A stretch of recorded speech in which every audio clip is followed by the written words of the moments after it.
Okay, now let us discuss about the adaptation of plants and animals in mountain regions. Mountain regions, already we have discussed that some of the plants which are living in the mountain regions and what all type of adaptations are seen in them, that we are going to discuss now. You know that the habitat of mountain region is very cold and windy. Okay, always wind keep coming. You might have experiencing it. Okay, you might have experienced it in your surrounding. People, those who are in the hill areas, the people, children, those who are residing in hill areas, you can experience always there will be wind, especially in the mountain regions. Why I am talking about the mountain region means we are almost all the area in our district are mountainous regions only. And the animals and plants which are living in the mountain regions, they will have certain body features. Especially, first we will discuss about the plants which are seen in mountain regions.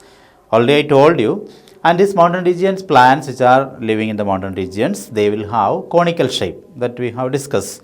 Especially pine, oak, etc. are example for plants which are living in mountain regions. In our mountain region, there is enough snow, such things will not be available, which will not be present. Whereas in Himalayan ranges of mountain regions and all, you can observe, there almost all the time the snow covered area you can observe, and this snow falls on the tree, and if the trees are not having this conical shape, what happens now, that snow will remain on that plant itself, that may cause the death of the plant. So the plants are living in these mountain regions, they have a conical shape.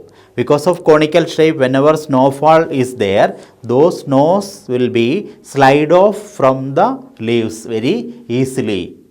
So when we are constructing house, you can observe our roofs, almost all the type of roofs, they will have such a conical shape will be there, roof.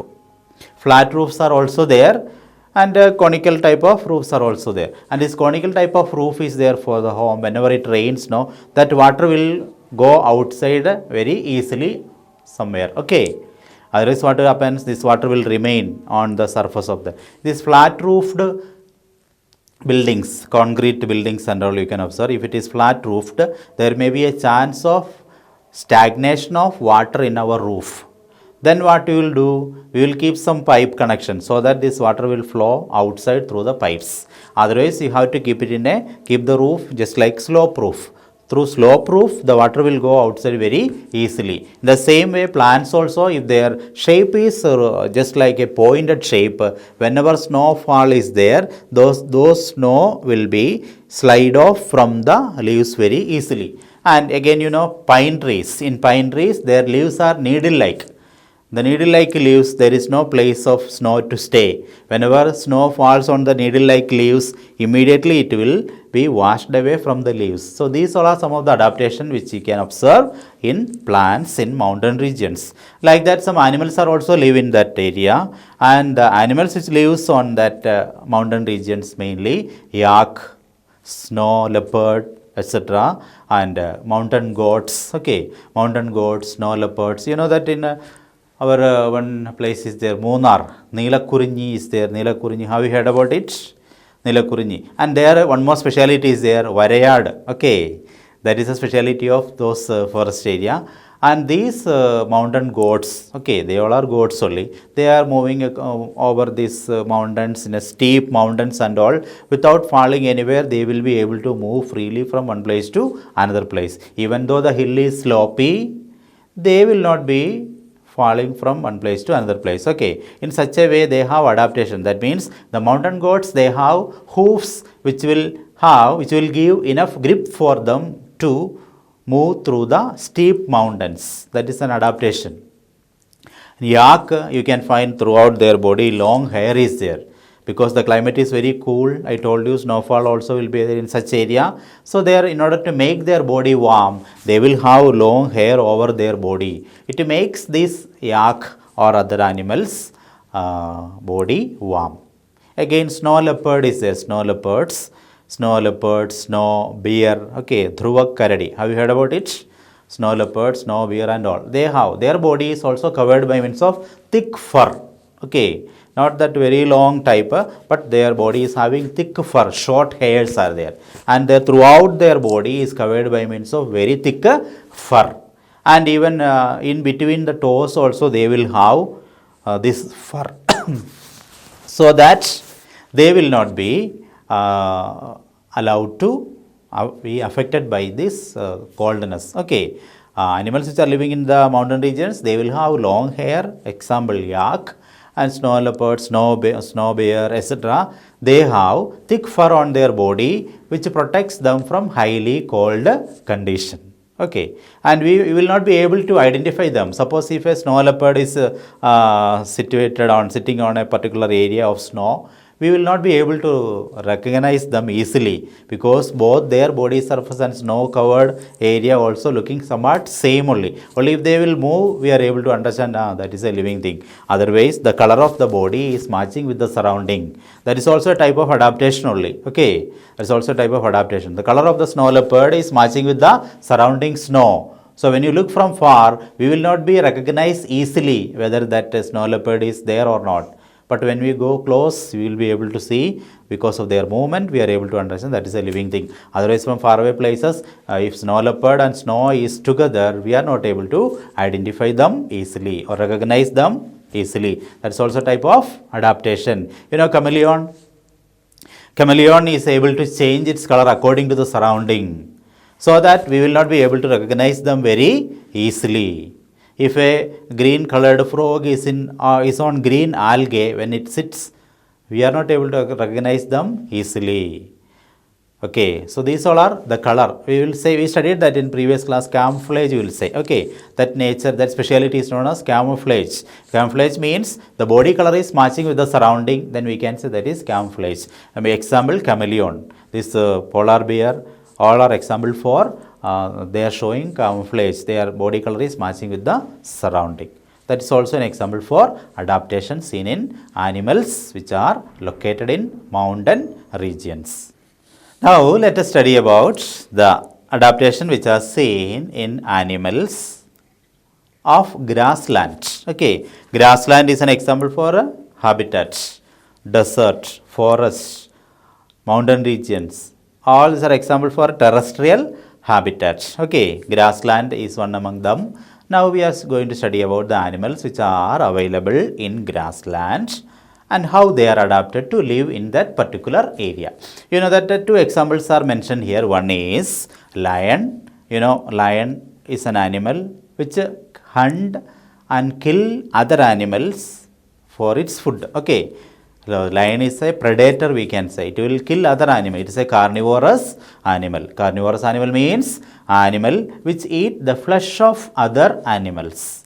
And these carnivorous animals also has some adaptations in their body, and they are very strong animals. These animals are very strong and their body is very strong, and they are able to kill the animal which is taller than them and stronger than them, such an animal. Okay, and what are the adaptations seen? The main adaptation seen in this animal, it's the body color only. The color of the body, actually, as it is available in most of the time, they are available in grassland. Their body color is matching with the grassland. That means the light brown color. The body, the hair color of lion, you know that, somewhat light brown color only, and they are available in grassland. In grassland also, almost all the grass color is light brown color grassland. Okay, so they will hide in that area. In order to hunt their prey, they used to hide in this grassland. Whenever they are hidden in the grassland, we will not be able to recognize them very easily. Anyway, we are not going to the grassland for to become a food for a lion, but their predators are there, like so many small large number of yak, then sheep. There are so many animals are there, like deer and all. Okay, rabbit, all are the prey of this lion only. So in lion, one specialty, their muscles are very strong. They are very stronger animal, and their body color is light brown in color, and their eyes are fixed in the front position. Okay, in the front portion only their eyes are fixed, so that they are able to locate the locate their prey very easily. Okay, eyes are fixed in front portion in lion, so that they can locate their prey very easily. That is one benefit. The next one, their color is matching with the surrounding. So these two are the most, and they have claws, very strong claws are there, which is able to kill the prey, which is used to tear the flesh and all. Okay, they have very strong canine teeth are there. They are very strong and pointed and sharp canine teeth, which is helpful for killing the prey as well as cutting the flesh of the prey. So these are the main points which are observed in this lion. Again, we can see another animal which is available in grassland, that is deer. Deer is also an animal which is found in this grassland area, and deer's color also you can observe somewhat light brown color only, so that they also will not be noticed by their predators very easily. Moreover, in deers, the eyes are fixed not in the front side, it is fixed on both the sides. Okay, just like our ears, it is fixed. In deers, their eyes are on both the sides, so that they can look in all direction. Okay, they are able to look in all direction because their eyes are placed on both the sides of their head. Okay, and moreover, they have very long ears are there. Okay, deers are having very long ears, so that even minute sound which occurs in the forest area, they are able to catch it. Okay, so that they can escape from that adverse situation. So eyes are on the sides, it is able to see the look in all direction through the eyes which are located on both the sides, and they have very long ear. It can even sense very smaller minute movements in the forest area. Moreover, they are having much speed. Okay, they are able to run in a very speedy manner, so that even if their predator is behind them, they will run very fast and they can quickly escape from their predators. So these are the adaptations seen in animals which are seen in grassland. What are the two animals? One is lion and the next one is, there are many animals are there, but it's not possible to discuss all those animals here. So for example purpose, two are given here. One is lion, the next one is deer. And lion, how it is adapted already I have explained to you, and the next one is deer, that is also I have explained to you. So now your role is you have to read it. Okay, you have to read the textbook and you have to listen to the videos. After listening to the video, after reading the textbook, if you have any doubt, you can clarify it in doubt clearance session, and that should be genuine. Don't ask the question in the doubt clearing session just for asking purpose. Okay. In order to ask, you don't ask. You read the lesson properly, understand the lesson properly. When you are getting any genuine doubt, you may ask to the teachers. Okay, in the doubt clearing session.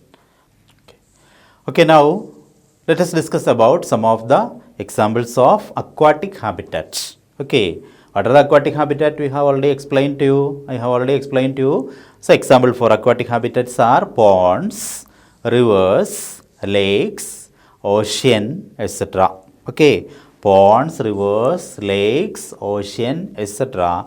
are example for aquatic habitats. And we have already discussed about the aquatic habitats and the animals which are living there.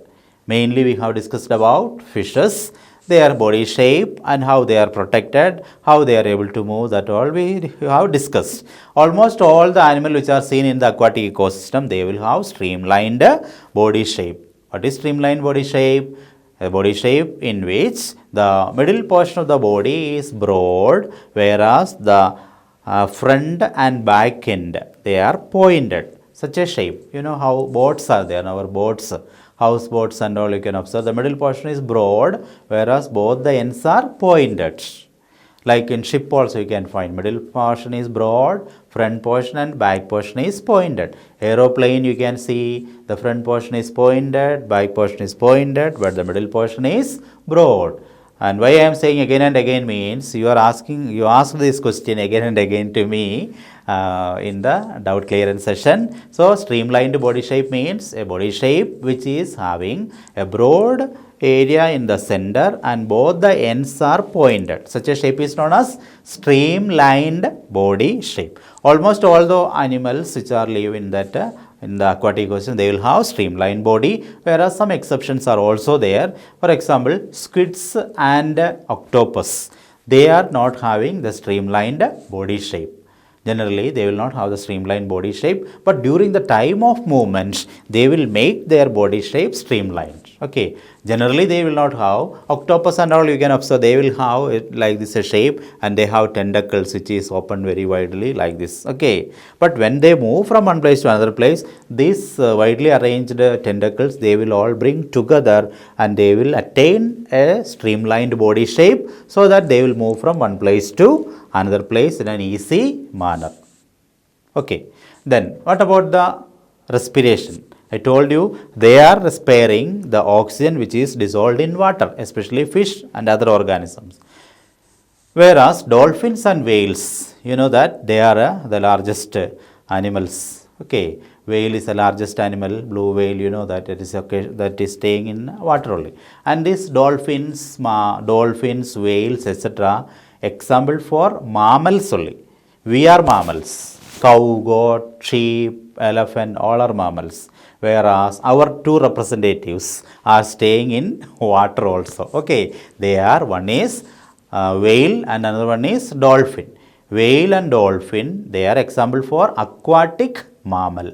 They are staying inside the water, so they are aquatic mammals. And they are not using the gills for respiration. Fishes are using their gills for respiration, whereas aquatic mammals like dolphin and whales, they breathe through their blowholes. Okay, just like nostrils on the top of their head, they will have opening. That opening is known as nostril, we can say, and this nostril is also known as blowholes. Okay, blowholes, blowhole, blowhole. And these blowholes are on the upper part of their head, and whenever they move towards the surface layers of the water, they use their blowholes to breathe in air. Okay, in order to take in air, they use their blowholes or nostrils when they are moving over the or near to the surface layers of water. Okay, then after some time, after absorbing more amount of oxygen, more amount of air,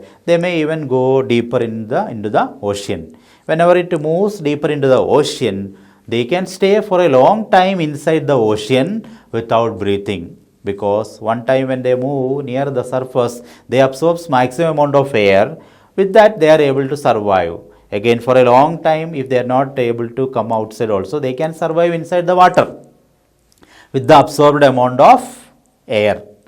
But now and then they used to keep coming upward in order to breathe in the air. Okay, for that purpose, these whales, dolphins, etc., keeps coming towards. Almost all the fishes come up.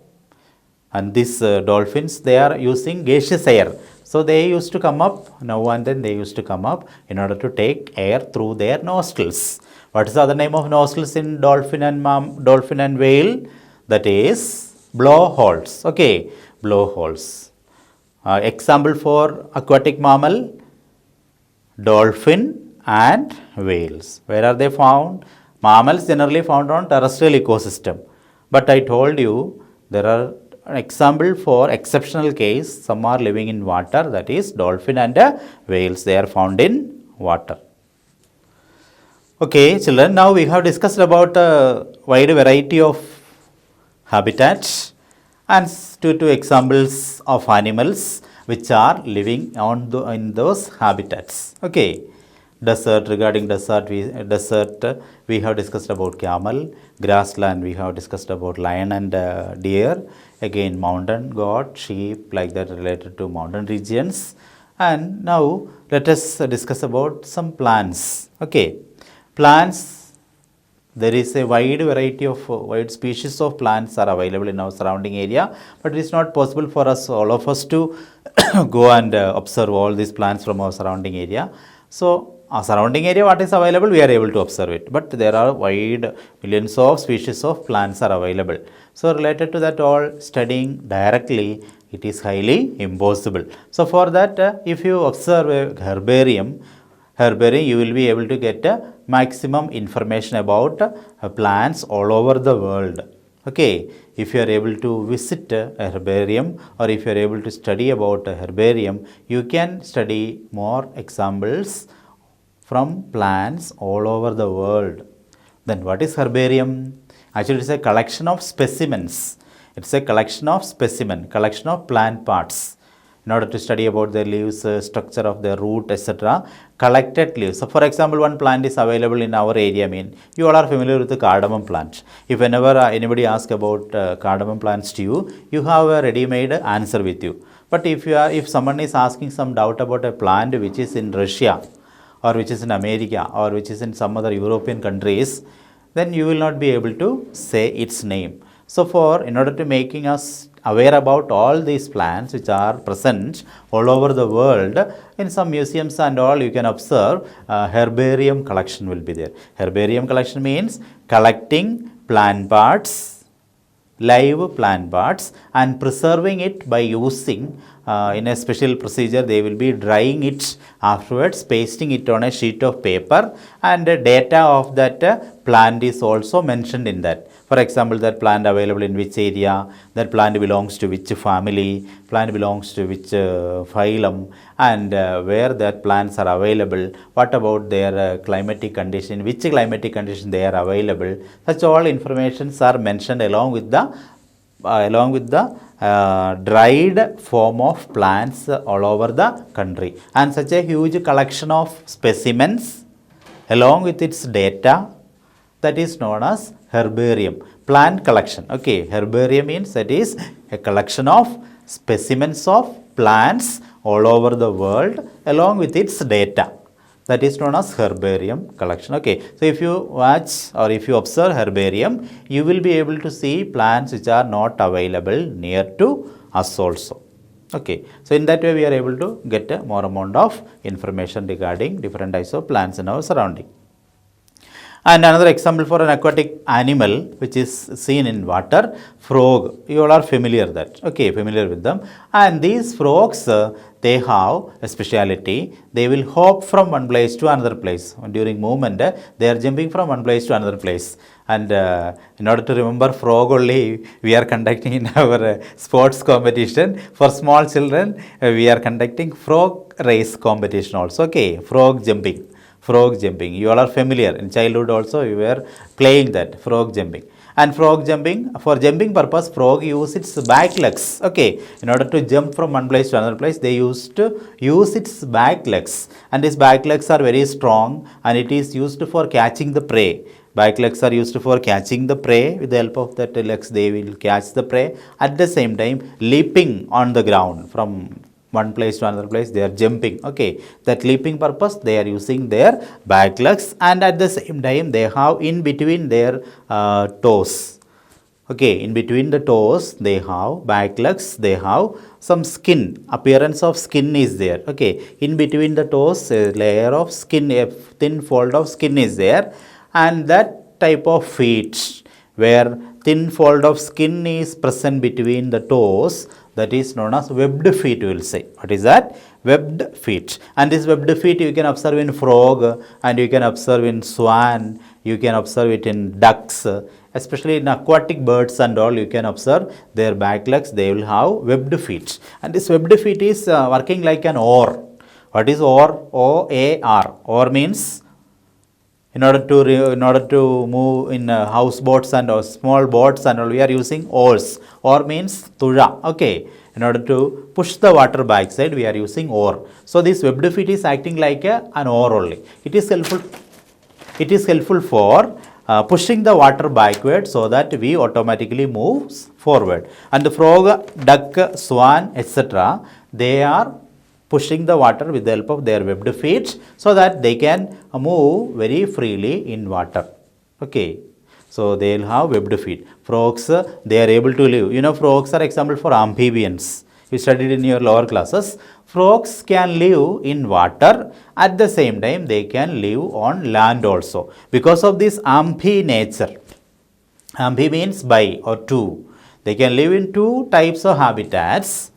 They are known as amphibians. Frogs are known as amphibians. Amphi means two, because in two habitat they are able to survive. So they are known as amphibians. They can live in water. When they are in water, they will use their skin for respiration, and the larval form of frog, they will use their gills for respiration when they are in water. So frogs, when they are in water, In larval form, they will use their gills for respiration. When they are becoming adult, that time they can use their skin for respiration.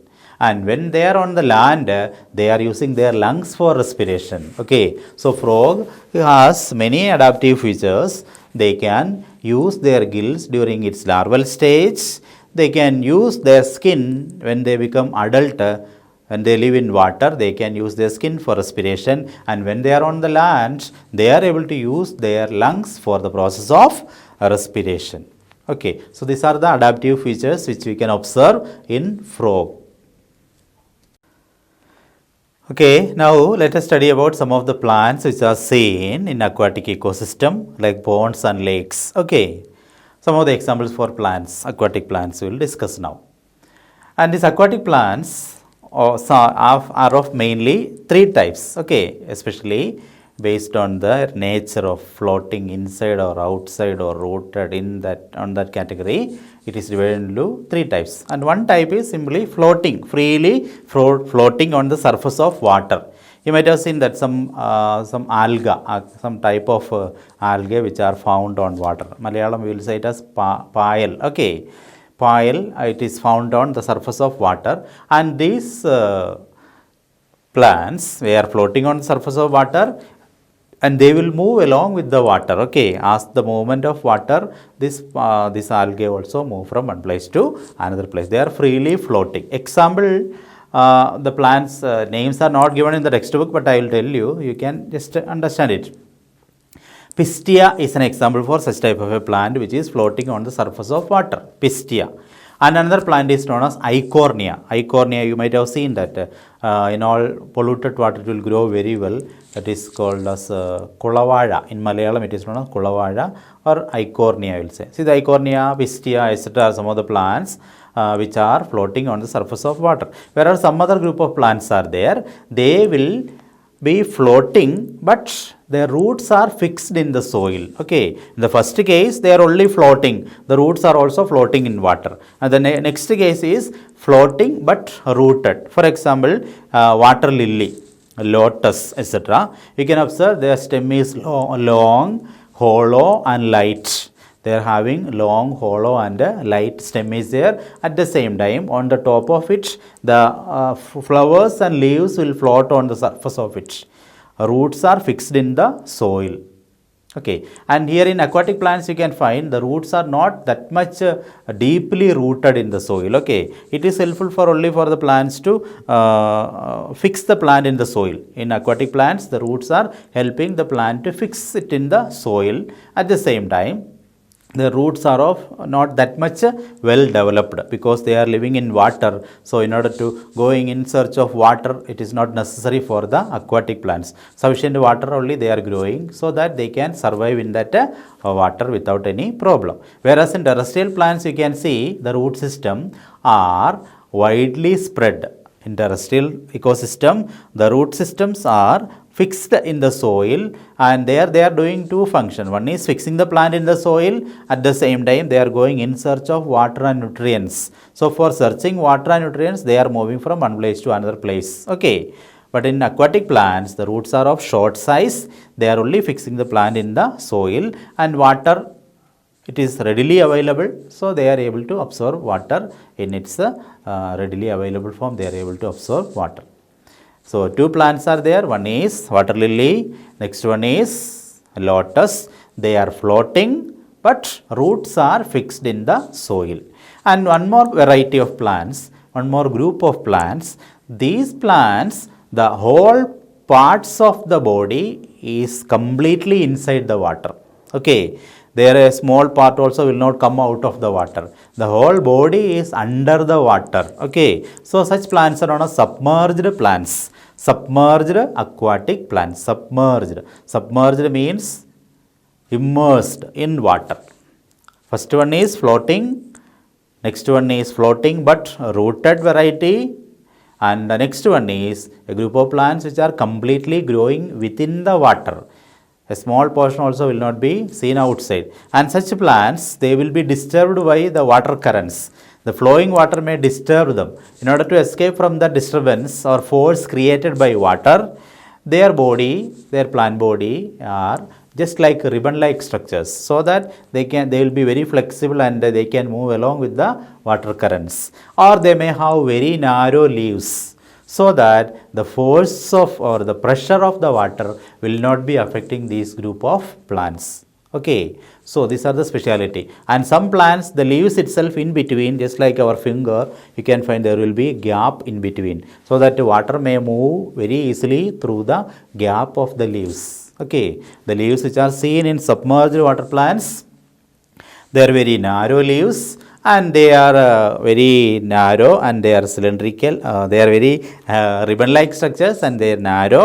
At the same time, in between the leaves, they will have gaps, so that water will move very freely in between the leaves. So the plants will not be affected by the pressure created by moving water.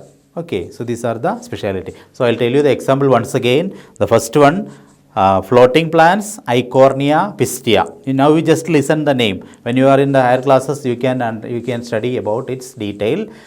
Floating plants, Icornia pistia, example. Then floating but rooted, example, lotus, water lily.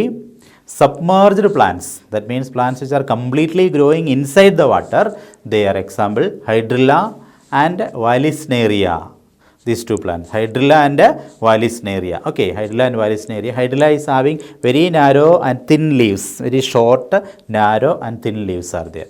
Whereas Vallisneria is having very broad but thin and ribbon-like, so that they can move along with the air currents without affecting them. So these are the important plants which are seen in aquatic ecosystem. All these features what we observed in them, that is the adaptation seen in these plants, which makes them survive in that water or in the aquatic ecosystem.